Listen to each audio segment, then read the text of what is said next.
Hey everyone, Gill Gross here, and it is time for a preview of the Wimbledon 2022 semifinals. Normally I'd say that with more excitement. I'm feeling kind of somber, feeling sad because we will only get one semifinal. Djokovic Norrie, I'll have a preview of that, but I will begin with some thoughts on Nadal withdrawing from his semifinal against Nick Kyrgios. Obviously, there's only so much you can say. I had already recorded the preview, and it was 20 minutes away from posting when news broke that Nadal was going to withdraw. So I had 20 minutes on that match. I was all hyped up, and unfortunately, we will not get it. It feels cruel, especially given Nadal's history.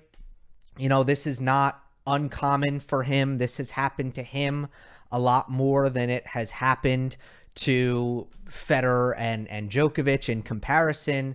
That's not a pro Nadal take. That's not an anti Nadal take. It just is a reality. His durability has gotten in the way in his career. He has missed 12 majors in the duration of his career, and he is now retired or withdrawn from 4. So obviously, in multiples of 4, that is 4 years, 4 entire seasons worth of majors where the body has halted his progress.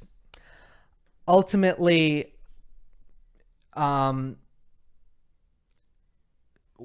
there's nothing that can be done in this kind of situation. I don't feel bad for Taylor Fritz. I don't think he should be in the semifinal. I know whenever something like this happens, there are takes that float around that we should examine the rules and we should push players through as a lucky loser after, well into the tournament, like it would be in the first round when a player withdraws from their first round match.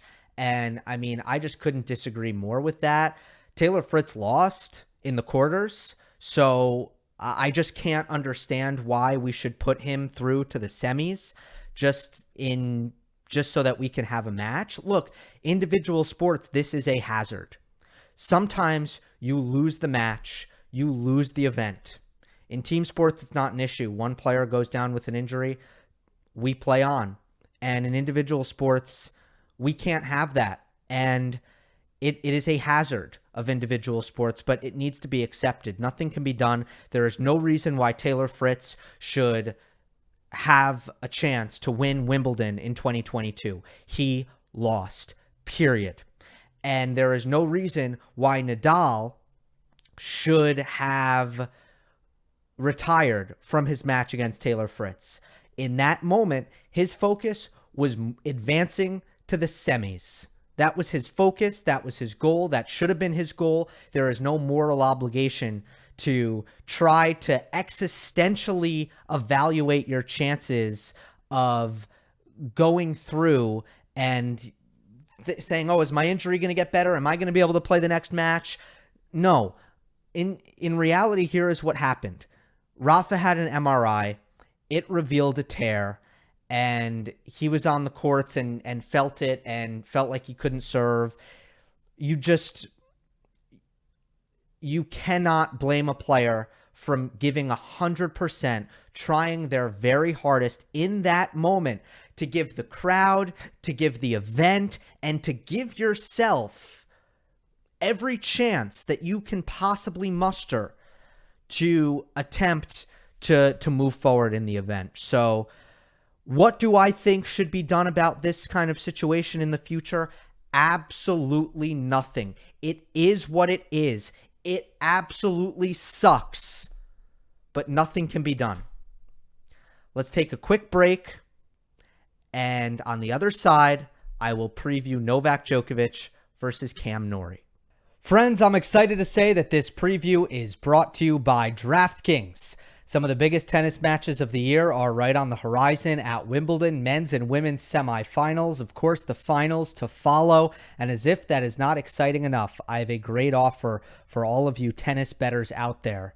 New DraftKings customers can have a shot at 100-to-1 odds on any remaining match within the tournament when using promo code GILG at sign up. So that's new customers. You bet $1 on any tennis match and win $100 in free bets as long as you nail that wager. As far as the men's semifinals are concerned, Novak Djokovic is a massive minus 1,600 favorite over Cameron Norrie. But if you were to, let's say, bet Djokovic in straight sets, minus 215, or Norrie plus 140 to win a set. So many ways to bet on a tennis match these days. And Nadal, an underdog, plus 125 against Kyrgios, who is minus 160. So again, new DraftKings customers, download the DraftKings Sportsbook app now. Use promo code GILG. Throw down $1 on this weekend's tournament and get $100 in free bets if your wager wins.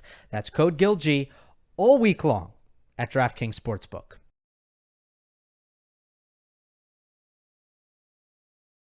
All right, Djokovic versus Cameron Norrie. Although this is a match where Djokovic comes in as a heavy favorite, there's still plenty of intrigue for me, and I'm still looking forward to watching this. Part of this is the story that Cam Norrie is. What a great underdog story. He is the fourth British man to reach the semifinal of Wimbledon in the Open era. This is his first time past round 3 of a major. Long overdue.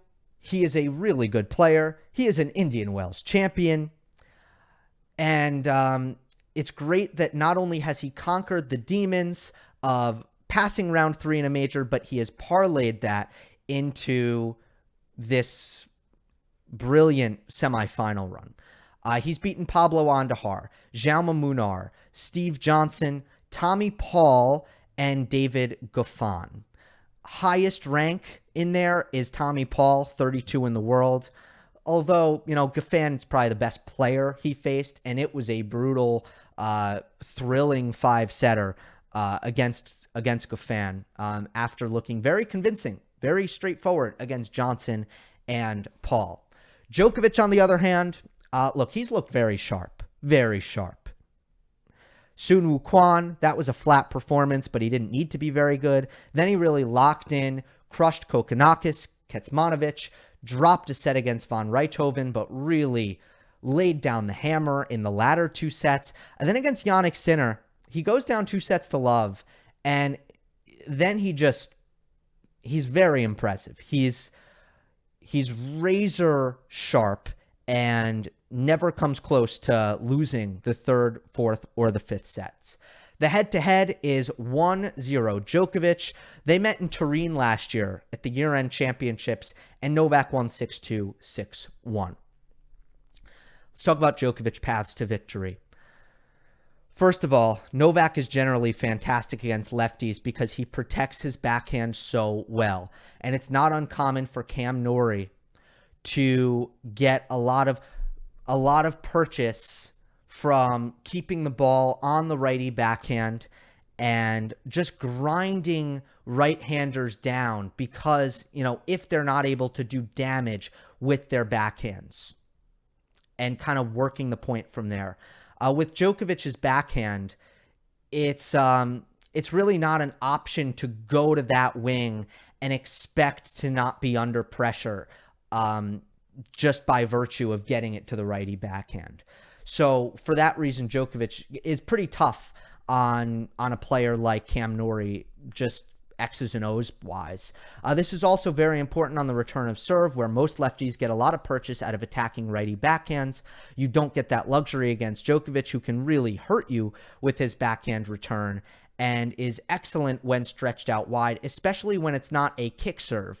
And Norrie hits a slice serve. It doesn't get above Djokovic's shoulders, and that is when Djokovic's backhand return is at its least vulnerable. Djokovic at his best in this tournament has been almost inhuman with just how well he's limited the unforced errors and how clean he's played. And it's hard to imagine anyone beating Novak Djokovic for consistency right now. And Cam Norrie, I wouldn't call him a defensive player, but he's still someone who really profits off of being, off of having higher rally tolerance, but better consistency than a lot of his opponents. Look, he moves the ball around very well, and he does apply a lot of pressure, and he's made his serve bigger, and he's made his forehand bigger. But at the end of the day, it's not point finishing firepower that makes Norrie so good. It is oftentimes his refusal to miss. The problem is, I still think Djokovic is likely to play a cleaner match than Cam Norrie. If I were to make a bet on, who makes fewer unforced errors, my money would be on Djokovic. At the same time, Novak is using his full offensive repertoire to great effect, especially behind his first serve. I mean, the first serve performance that he had against Sinner in sets 3, 4, and 5 were just unbelievable, and he has all the offensive tools that he needs. Lastly, I'm not sure how Cam Norrie handles these nerves.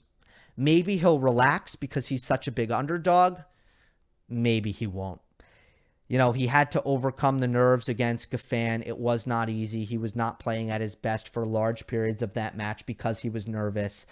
In general, Cam Norrie has been known to be susceptible to nerves. His record in finals isn't very good. And I've seen him tighten up, with some of the unconventional technique that he brings to the table. I'd be worried about that in this spot, Wimbledon semifinal. This is going to be tough for him. There's going to be a lot of butterflies if I were to guess. So that's a question mark. Again, maybe he's loose because he's the underdog.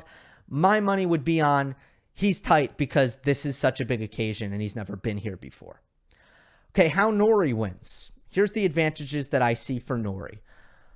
Djokovic's offense, especially when Novak is feeling the nerves, can sometimes be a little bit reliant in a player getting tired in the legs. And, Djokovic is sometimes forcing a lot of errors more than he is hitting winners.